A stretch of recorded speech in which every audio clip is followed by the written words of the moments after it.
We had a follow-up from our December hearing on focusing on the First Amendment grounds. As I took it, the focus of that was more kind of on maybe perhaps the procedural posture of how the analysis should be applied. But if you want to get back into the merits a little bit, you can feel free, Mr. Sadow. But the floor is yours. Your Honor, may I remain seated and speak into the mic? That's fine. Thank you. I think the first thing the court has to address is whether or not a First Amendment constitutional as-applied challenge is ripe for pretrial consideration. Being candid with the court, if the court says it's not ripe, then making the rest of the argument is probably not the right time. On the other hand, we have already argued under Hall, and there's been other cases cited, that as long as we agree to, for purposes of the motion, the facts, not other allegations, but the facts, it is ripe. So I almost posit back to the court whether or not we're in that posture. And we can do a little quick ping pong here if we need to, just so we know kind of what the guardrails are. So I take a closer look at Hall, and I think there's a follow-up case. I think it was Boyer, maybe Bayer, I forget what it was called. And certainly they're going right at it as an as-applied challenge. There's a little language there I wanted you all to kind of give me your take on, where I think the quote was, "It's well established that vagueness challenges to statutes which do not involve the First Amendment freedoms must be examined in the light of the facts at hand." And so if you take the inverse of that, it almost makes it sound like you should not be considering First Amendment challenges as applied. So I'm curious your take on that. But setting that aside, I mean, it certainly seems in other jurisdictions as applied First Amendment challenges happen all the time. And so it could just be that we haven't actually had the opportunity here in Georgia to address that on the merits. I don't know. But what also seemed clear, even reading Hall, is that if we're making an as-applied challenge, we're within the confines of the indictment, because unlike Hall, the state hasn't said, here's some additional facts that we're willing to stipulate to or concede to or anything like that. Any and all of that, any reactions? I understand how the court could look at the inverse, but I think as written, with all the justices agreeing that it is a First Amendment challenge, would be ripe, constitutional challenge on the First Amendment grounds, as long as we accept all the well-pleaded factual allegations in the indictment and don't go beyond those. Now, as the court has indicated, the state at this point has not set forth or stipulated to any other facts, although I think some of them, for example, the fact of how a letter gets to the Secretary of State or a telephone call that is at issue, I think those things are clear throughout the record in this case, but I'm not sure that they're necessary for the court to make an as-applied challenge. And as such, I think we can be limited to the well-pleaded facts, both in the RICO count 1, as well as the other counts in the indictment. Well, let's just start there. Mr. Wakeford, any reactions kind of to some of those things I brought up in Mr. Sadow's response? Will it annoy the court if I actually come? You can stay wherever you'd like. Okay. I think we got to start with Hall, Your Honor, and I'm glad you pointed to that language, because that was going to be the first thing I wanted to address today. Hall descends from a case called National Dairy, which the language in Hall says, in cases like this, we're confined, we look at the charge conduct. That's what we look to. And Hall, of course, they looked outside of the charging instrument to these other facts. Yeah, so it seems like that's not going to be an issue here, because the state's not saying, here's our entire theory of the case. So what stops us from doing an as-applied First Amendment challenge just based on the indictment itself? That's a limited one. And you kind of have a leg up, since you get to put whatever you want in the indictment generally. Well, and that's kind of the thing, is that when you look at the post-hearing brief from the defendant, and you actually look at footnote 2, he's not actually asking the court to look at the well-pleaded allegations in the indictment. He's actually asking the court to read out certain words, all of which have to do with intent. So footnote 2 on page 2, he says if it says something's unlawfully or knowingly or willfully done, that's not a factual allegation the court should consider. So the suggestion seems to be, let's look to Hall. Hall says we can play kind of fast and loose with what the facts are. And in this case, what we want the court to do is read out certain language from the indictment, actually not consider it. Okay, Just look at let's say we don't get to that further step and we are just getting over that threshold, even if there was no footnote 2. Any position at this point on, can we make an as-applied First Amendment analysis of this? So It's true in federal courts. It's kind of all over the place. Some courts explicitly stay away from it, and other courts go into it. We know that in this defendant's case in D.C., actually Judge Chutkan explicitly went forward and made an analysis based on the allegations in the indictment there. But not every court does, and some federal courts stay away from it for a very specific reason, which is that there are still factual allegations which have to be settled by a fact finder for a jury.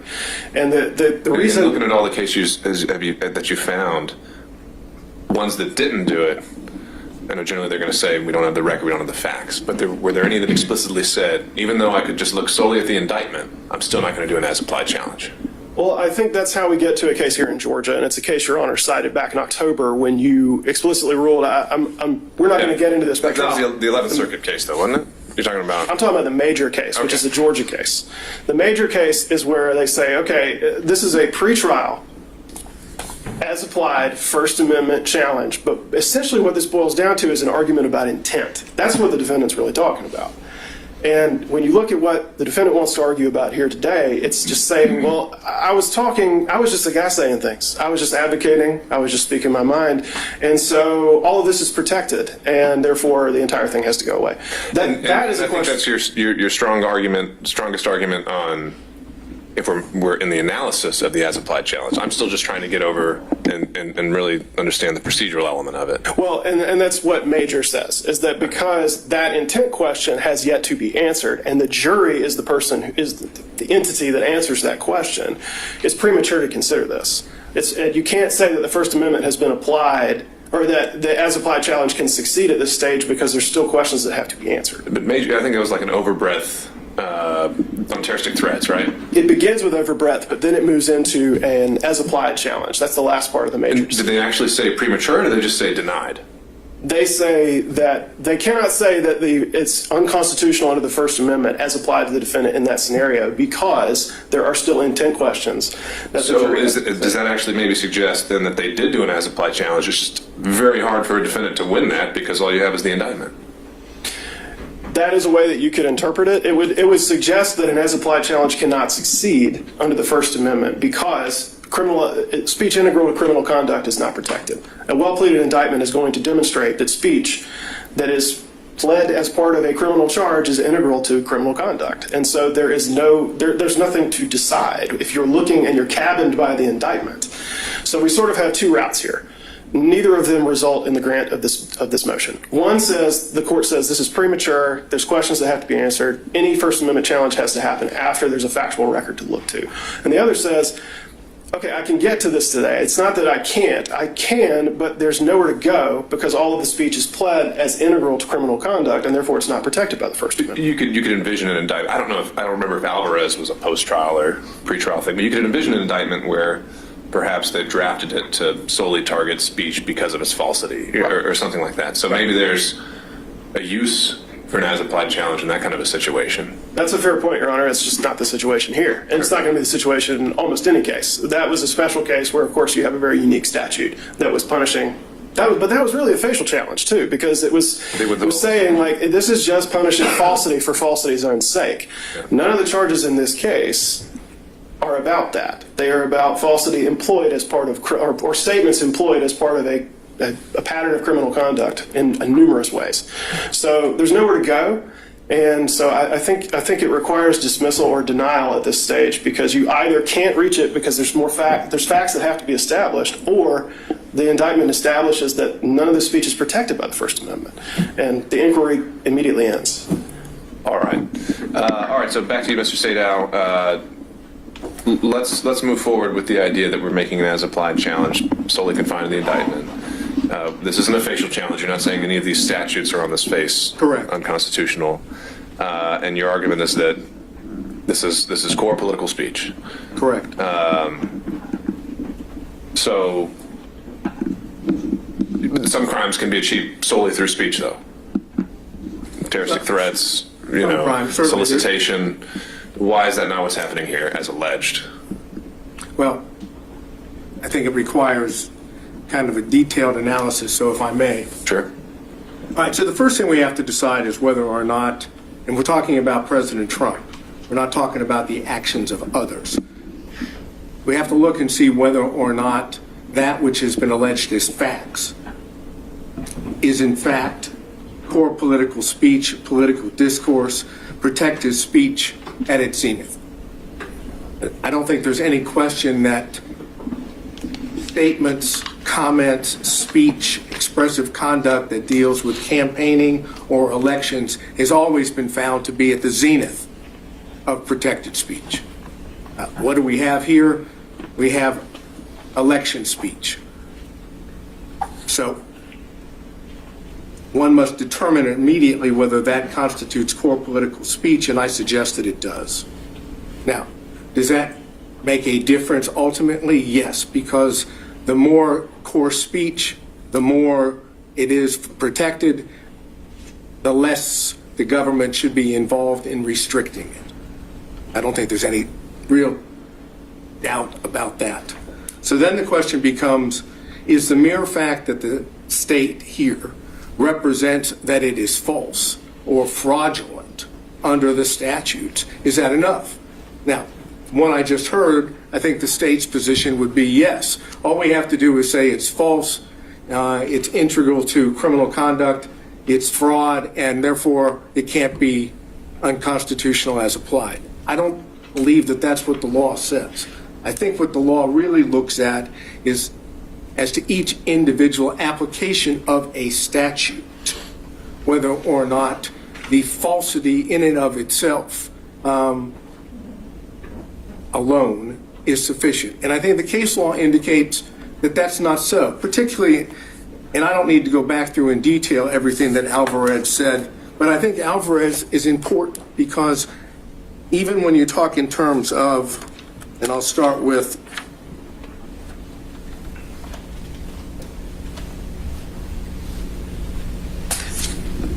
we're looking at the majority, I guess it would be the plurality opinion that by Judge Kennedy, but for purposes of interest to us, the Chief Justice and Justice Sotomayor agree. So now we're talking about two people still on the court. And I'm looking specifically at page 723, in which the court goes on to say, were the court to hold that the interest in truthful discourse alone is sufficient to sustain a ban on speech, absent any evidence that the speech would be used to gain a material advantage, it would give government a broad censorial power unprecedented in this court's cases or in our constitutional tradition. So that's the beginning part of plurality, saying the way to attack false speech or false political speech or core speech is with truth, which is precisely what was going on. We're talking about this time period without getting outside the indictment. You're talking about at the same time the allegations are being made, factual allegations in the indictment, you have others that are fighting that off. The government's position would be with state's position with truth. Moving beyond Alvarez, that part of it,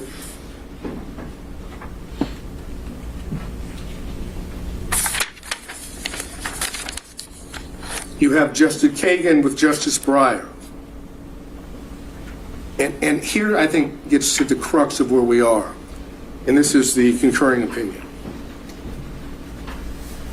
It goes through a litany of false statement cases in which the government's position in Alvarez is being false in and of itself is enough. That is, once you determine it's false, we're done. But that's not what the concurrent says, and that's not what the dissent says. The concurrent says, basically, that these judicial statements cannot be read to mean no protection at all.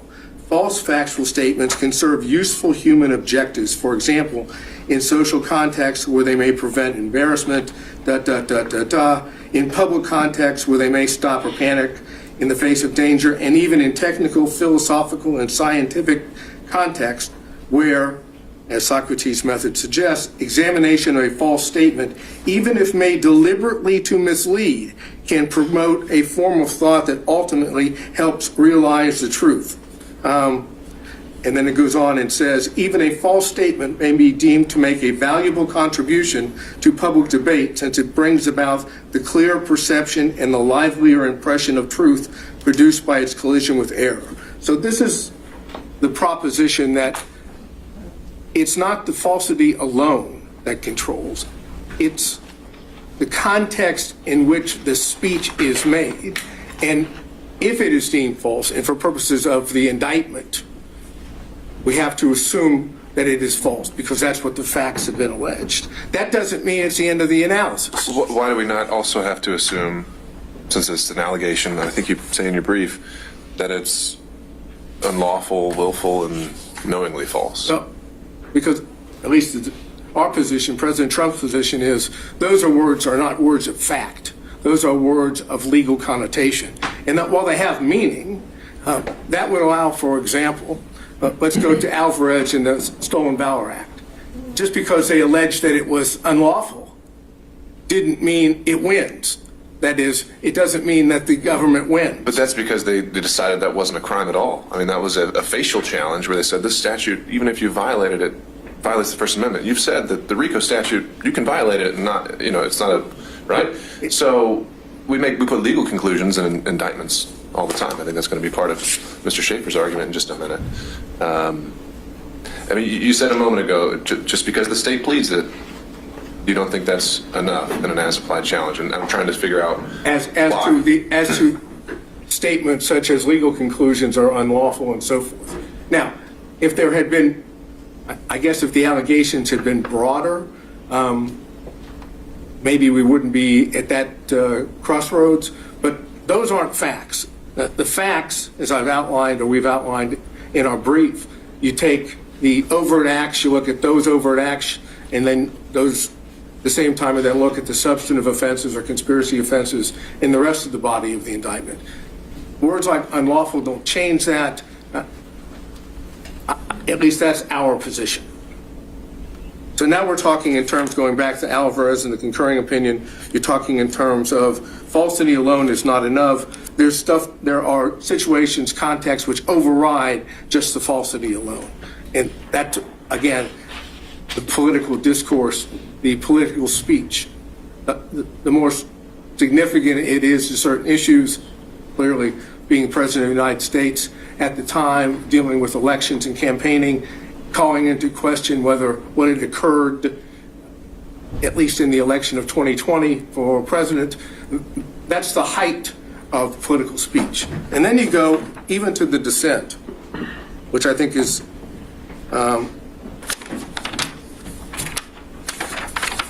as important, because now you have Alito and Thomas, and members of the current court.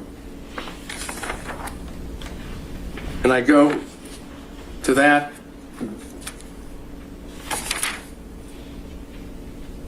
What I believe starts at page 751, and it says,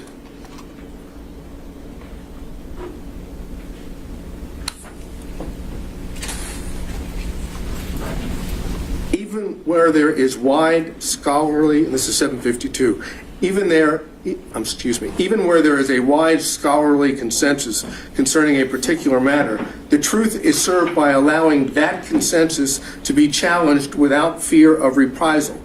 Today's accepted wisdom sometimes turns out to be mistaken, and in these contexts, even a false statement may be deemed to make a valuable contribution to public debate, since it brings about the clear perception and livelier impression of truth produced by its collision with error, citing U.S. Supreme Court. That's the essence of what we have right here. That's the facts that have been alleged.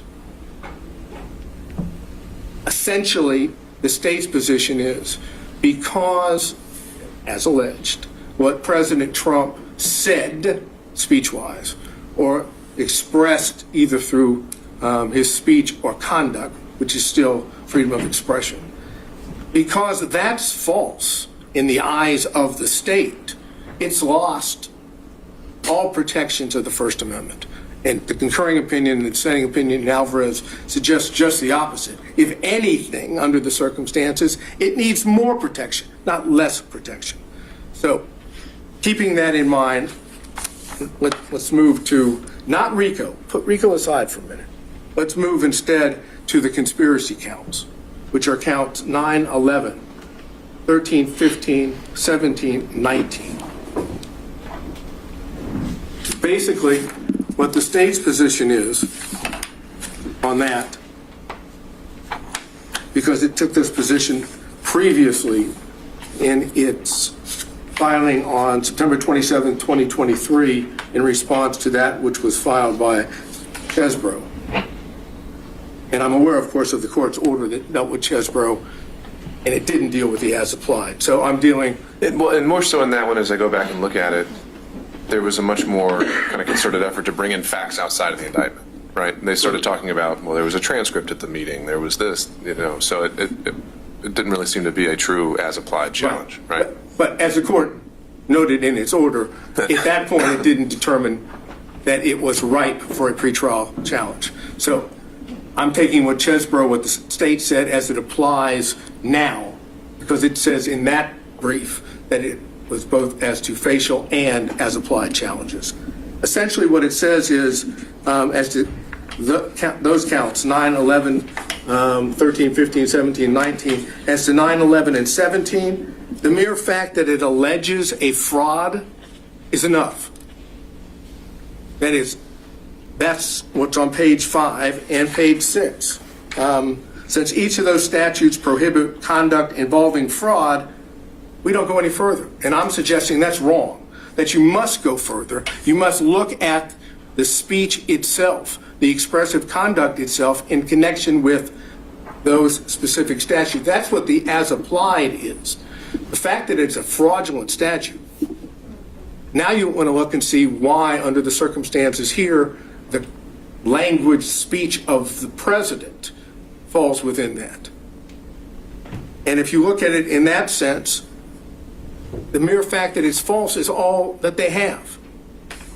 There's not a finding that the speech itself, beyond the speech itself, is fraudulent. What the state wants to do is say, we have a goal. We have an objective here that we have put forward. Steal the election in an unlawful fashion. I say change that for a second to legitimate concern about the validity of the election. If that was the way you focused on it, which is a way to do it as applied, even with the facts, would what President Trump said on those counts be a protected speech? And the answer is it has to be, because the only thing that makes it fraudulent is the state saying it's false. Take every one of those and say, okay, it's not false. It's protected. The only reason it becomes unprotected, in the state's opinion, is because they call it false. And that's what Alvarez doesn't allow. In and of itself, it cannot be simply the content-based. It has to be contextual. And the contextual here is a political core value being addressed, elections and campaigning. And that holds true for all of those that deal with the conspiracy. And then you deal with counts 29 and 39, which is the false statements charges. Now, it is clear that the Supreme Court would find that a statement made under 1001, 18 U.S.C. 1001, would constitute the appropriate, let's say, abridgment or non-protected conduct or speech. But Georgia's statute's a little different here, because we don't have a materiality element. It's the mere fact of falsity, which violates, according to Georgia law, counts 29 and 39. You don't have to do anything else but make a false statement, even if it is political discourse, even if it is in the heightened context that I've suggested. If it's false, it's a violation of the law. And I'm saying, as applied to political speech, that can't be constitutional as applied. Remember, No materiality, simply the fact that he said it. So essentially, what the state's position on that would be, it didn't have to be sent to anyone of consequence in the state agency. It just had to be said.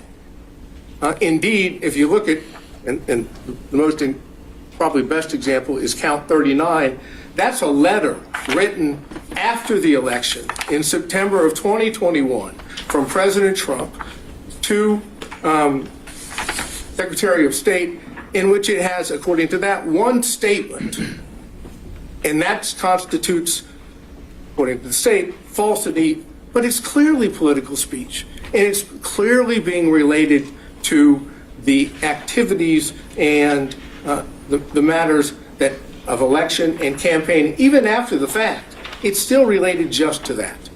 So looking at 29 and 39, I think you have a situation in which the falsity alone is all they have as applied here to political speech. It is unconstitutional as applied under the First Amendment. And then finally, you have count 27. Quick question on that. Had you, I hadn't located one, had you found anyone ever attempted a facial challenge on 161020? Yeah, in fact, I don't remember the name of the case, but it has been upheld. Even though there was references to the fact that maybe materiality should be part of it. That's got to be the Haley case. That's Yeah, right. That's right. Okay. So, yes, facially, yes. But Haley, of course, didn't go to the extent of trying to determine as applied in a particular context. And it's, again, I don't wish to repeat what I just said, but here we're talking about the heightened value of core political speech. And then with 27, we're talking about the filing of a false document. Again, the only thing there that involves President Trump is an attestation on the complaint. Now, all it refers to in the indictment is complaint. But again, we're talking about the act, the falsity, or the filing of false document is the falsity in the document itself. And I'm suggesting under the circumstances that, and that alone, wouldn't violate that statute as applied. So regardless of the facial challenges, the question becomes here, is the mere fact that the state says fraud or false statement enough to get by an as-applied challenge? And our suggestion is it is not. Now let's go to RICO. And I think RICO is more difficult, to be honest with you, because we're talking about a much broader statute. At the same time, when you look at the allegations against President Trump, all of the allegations involved expressive conduct or speech. We have false statements alleged in overt acts, and again, all of which are political core value, political discourse. You have false statements in overt acts 1, 5, 7, 8, 17, 93, 97, 108, 113, 133, 135, and 157. Purely, the only allegations there are falsity. There's no allegation beyond the fact that those statements are made. And I'm suggesting that, again, heightened political speech has to be looked at differently. When it comes to tweets, which is, at least the way the state sets it forth, is also political speech, and here certainly by the then President of the United States, you have tweets in 22, 26, 27, 32, 75, 100, 101, 106, 114, 128, 138, and 139. So the majority of the overt acts involve false statements or tweets which are clearly political speech. How best to deal with that under the circumstances? To prosecute those under a broad RICO charge, supposedly with contesting an election by, I guess, illegitimate speech or expressive conduct? Or is the way that we are set up as a country is that the First Amendment plays through this by others, by those that are complaining that it's false, proving it's false, bringing forth the truth? That's the essence of what Alvarez has said. That's the essence of what a case called Brown versus Hartledge which is cited in Alvarez. It's 456 U.S.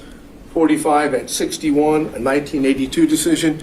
All of those speak in terms of when you're dealing with that speech, that political speech, you're best to deal with it through the pushing forth a counter view of truth, not prosecuting the speech maker or the person that is articulating his political views. Here we've done just the opposite. We have decided that because those views were unpopular and in state's opinion false, we must prosecute them to stop them from happening again, which is, again, the essence of why it's unconstitutional as applied, because that's not what the law says. Finally, the rest of the overt acts, either telephone calls or meetings or requests, no false statements. They're just acts, expressive acts. And they're in there as well. Those are political acts. And for the court's benefit, because I know there's a lot of overt acts, those are 9, 14, 19, 28, 30, 31, 40, 42, 43, 44, 90, 95, 112. What was in the old indictment is 123. Paragraph number 2 is now, I think, is 125. 130, 131, 140, and 156. There is nothing alleged factually against President Trump that is not political speech. So what this court has to decide is the state's position that fraud or false statements under these circumstances, which I suggest really is alone, is that enough to get it by an as-applied challenge? Our position is it's not. Is there another way to look at this? They're going to argue at the same time that it's integral to criminal conduct. But it's the speech that's being punished. That is the criminal conduct. If it's not the criminal conduct, there would never be an indictment for the RICO against President Trump or any of these other counts. Take out the political speech, no criminal charges. Political speech disagreed with, basis for all charges. I think that is the best way for me to sum up where our position is. All right. Thank you, Mr. Sadow.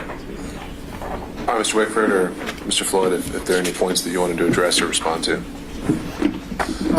Maybe I'll start you off with this. It certainly seems that the primary case driving Mr. Sadow's argument would be Alvarez, and because that's a fractured kind of plurality opinion, I'm wondering if you have any thoughts on just how much that can drive this. And I know the state back in December was also citing Alvarez as the primary case. I wonder if that's even the best one for your arguments. I think to address the first, elephant in this courtroom is that a Judge Chotkin in D.C. has evaluated all of these arguments under Supreme Court precedent already. So I would refer Your Honor to that court's analysis, because I'm hardly going to improve upon the findings of a federal judge. However, speaking specifically to Alvarez, that it is a plurality opinion with several different opinions written by other justices. What they all agree on, though, is that Alvarez doesn't change the law, that speech integral to criminal conduct is not protected under the First Amendment, and that that's not what Alvarez was about. It was about punishing falsity for its own sake. So the question is that what the state is doing here?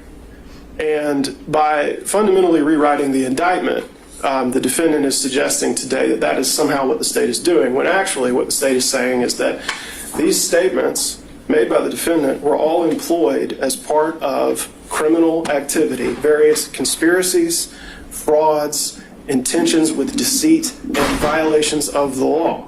It's not just that they were false. It's not that the defendant has been hauled into a courtroom because the prosecution doesn't like what he said. He is free to make statements and to file lawsuits and to make other legitimate protests. What he is not allowed to do is employ his speech and his expression and his statements as part of a criminal conspiracy to violate Georgia's RICO statute, to impersonate public officers, to file false documents, and to make false statements to the government. That's what he's alleged to do. He's not charged under 161020 because he told some lies. Although it is very interesting to hear counsel for Mr. Trump tell us about the usefulness of lies. He's not being prosecuted for lying. He's being prosecuted for lying to the government, an act which is illegal because it does harm to the government. That's the reason that it's illegal. That's why it's different from the statute evaluated in Alvarez.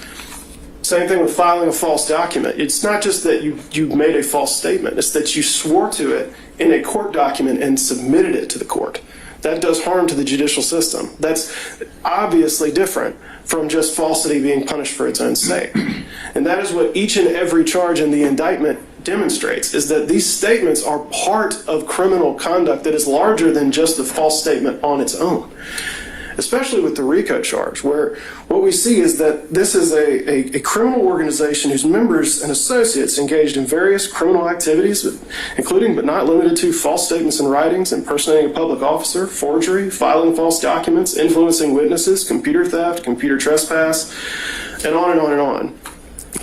What the defendant is suggesting to Your Honor is trying to get around to the fact that because it's almost saying that because these statements are false, that these charges should be dismissed. It's like, well, you can't punish falsity on its own, and yet each time you look at the charge, the government's saying, the state is saying that he lied. So that must be the end of the inquiry. But that's not the end of the inquiry at all. That's not what the indictment says. It's not just that he lied over and over and over again, as counsel for the defendant points out by listing all of the instances in the indictment. It's that each of those was employed as part of criminal activity with criminal intentions. And we finally get to a place where where I knew we would end up, which is saying, I believe Your Honor was requested to think about it as not as lies, but as legitimate concern about election issues. Well, that sounds like a trial argument to me. But this is why I began by talking about intent with Your Honor, because I knew we were going to end up in this exact place where he said, sure, you can look at them as lies because they weren't true, or you could think this is just well-intentioned concerns from an American citizen speaking his mind. And that, of course, would probably be a pretty good argument to put before a jury, and I expect we will see it, but it's not a basis for dismissing the indictment. The whole question of intent is no doubt going to be brought up. It can only be determined by a jury.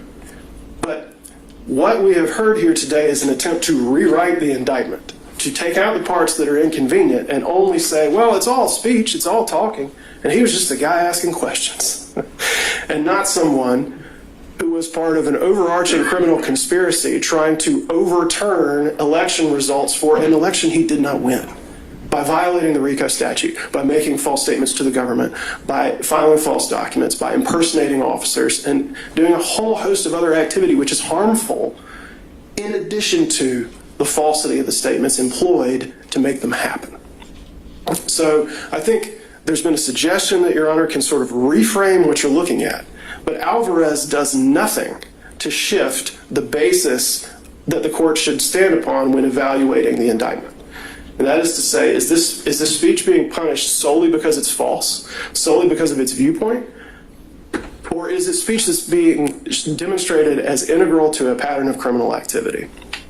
And finally, the fact that it speaks to political concerns or core political speech, and this is something that the court in D.C. Thoroughly addressed, does not change the fact that it can be employed as part of criminal conduct. The mere fact that you're talking about issues of public concern or core political speech, which may be completely fine and protected in most contexts, does not mean that you cannot be indicted if you use that kind of speech to pursue illegal activities. That's the whole nature of the question. So it's very circular, and I would direct Your Honor to page 6 to 7 of the post-hearing brief filed by Defendant Trump, which says, the speech integral to criminal conduct exception of the First Amendment does not apply here because all the charged conduct constitutes First Amendment protected speech. That is a very neat circle. The First Amendment protects us because all the speech is protected by the First Amendment. And in the end, no matter how much we hear about obviously the noble protections afforded by the First Amendment, all of this is an effort to get Your Honor not to look at the basic fact that this speech, this expression, all this activity is employed as part of a pattern of criminal conduct in a host of ways. And because Your Honor is bound by the indictment and has to look at the indictment and can't look beyond it, if we're going to get into this at this stage, then there's nowhere to go, as I said at the beginning, because this is all alleged as part of a pattern of criminal conduct and not protected by the First Amendment. Any argument to the otherwise is just to try to pretend like that's not true. All right. Thank you, Mr. Wakeland. Thank you, Your Honor. Your Honor, may I add one point briefly? Sure. Thank you. Wait a second, we're being doubled up on here? This is not a trial. I think you can handle it, Mr. Sadow. And this is, I'm just going to be on one specific point, not duplicate the argument made before. I believe Defendant Trump fundamentally misunderstands the role of an overt act in a conspiracy case. As we've discussed many times previously, this is a RICO conspiracy case. And so we heard Mr. Sadow discuss various overt acts and say, well, but this is just a tweet, this is just a phone call, this is just X. The unspoken, underlying, and incorrect premise then is that every overt act must be a crime. As we've discussed a number of times, and as the state has set forth extensively in multiple briefs, that's not true. The purpose of an overt act is to show that the conspiracy is an operation. It is not a separate crime. It doesn't have to satisfy the elements. It doesn't have to be pled with that level of detail, as Your Honor acknowledged in an order I think that's all of 2 weeks old. And so to say we can't mention this particular act or this particular conduct because it's not a crime or it's protected by the First Amendment, the answer to that is actually, so what? Because it could be legal conduct, it could be First Amendment protected conduct that also shows there's a conspiracy in operation. And that's, as long as it serves that purpose, it's fine. And so overt acts should not be examined by a standard that has no application to them. They are not separate freestanding offenses. And there is federal case law that, if need be, we can cite it to you, that has said an overt act can involve First Amendment activity. Its purpose is not to be something that is separately charged here, separately subject to a separate sentence.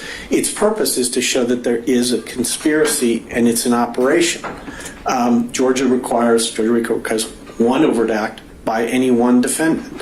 So, of course, the RICO would stand if anything, any of the 161 overt acts alleged constituted an overt act. It would only take one. It doesn't take any by Mr. Trump. But the point is, we have an abundance of them by Mr. Trump, and for purposes of the RICO statute and the manner in which it functions, it doesn't matter whether that's First Amendment conduct or not.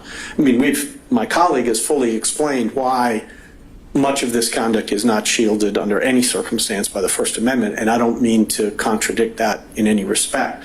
But it's important not to lose sight of the function the overt act plays, the role it plays in a conspiracy case here, because it is not the role being suggested by Defendant Trump.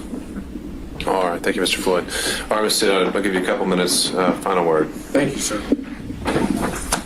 If I heard what Mr. Floyd just said, that if everything President Trump said was assumed true and included in the RICO indictment, and therefore now we're talking about true political speech, not alleged false, he could still be prosecuted for the violation of RICO. For the overt acts as alleged. Let's say even the overt acts ran afoul of the First Amendment. He's saying that wouldn't be fatal to count one. Because at that point, if there could be some other thing they prove that's not alleged as an overt act. Okay, that may, as I understand it, as I understood it as well. But what I'm suggesting is, if all of the overt acts are nothing more than core political speech or expressive conduct, and nothing else is alleged which is not protected by the First Amendment, then you have an insufficient basis for which he has been indicted, because he's being indicted for First Amendment speech and not for unprotected speech. And therefore, the statement that was made about if it were true, we could still use it as an overt act suggests that they could prosecute true speech, which is what we're trying to get to here. It's the nature of the speech, the political speech, the heightened value of such, which gets this situation different than others, and the fact that it comes from then President of the United States. Going back to what was said in addition by the state, what the state claims is criminal here is lying to the government. That's what it said. That's the exact reason why in several of the Supreme Court cases, it's been found to be protected speech because it deals with the government, and falsity in sense of communication with or to the government is best dealt with through true speech, not through prosecutions, because prosecutions chill speech. And when it comes to political core speech, what you don't want is chilled. Fortunately, I have a co-counsel that's able to pull things up and help me inform the court until the computer shuts down. And looking at what Haley says, just to give you an idea of how the Georgia court, the Supreme Court, might look at this. There's a quote from Haley, and it says, "While there is no constitutional value in false statements of fact, such erroneous statements are nevertheless inevitable in free debate, and punishment of error runs the risk of inducing a cautious and restrictive exercise of the constitutionally guaranteed freedoms of speech and press. Accordingly, the First Amendment requires that we protect some falsehood in order to protect speech that matters." And I think that's what we're talking about here. To end this, and again, we're focusing on President Trump's conduct at the time that he, in fact, is the head of the executive branch.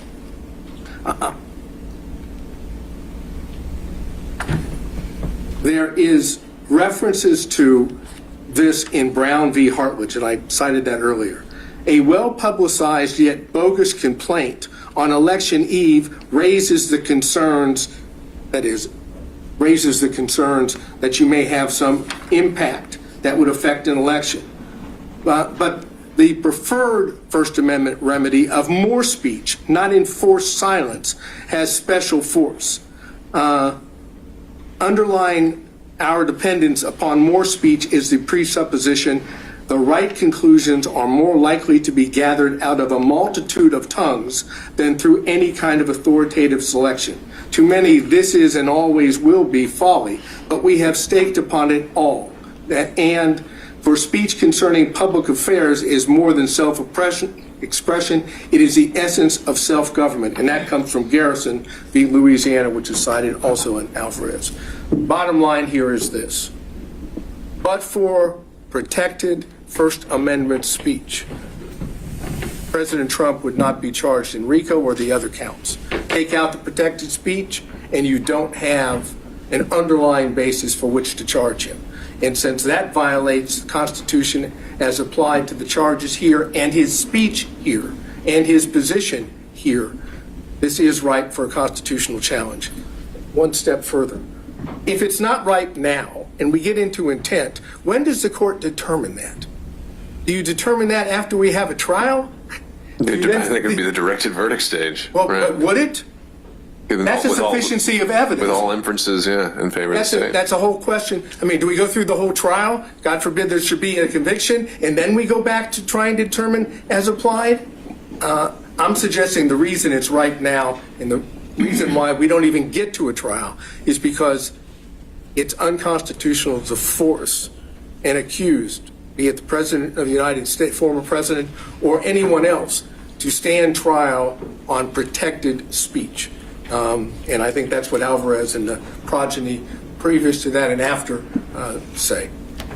All right. Thank you, Mr. Sadow.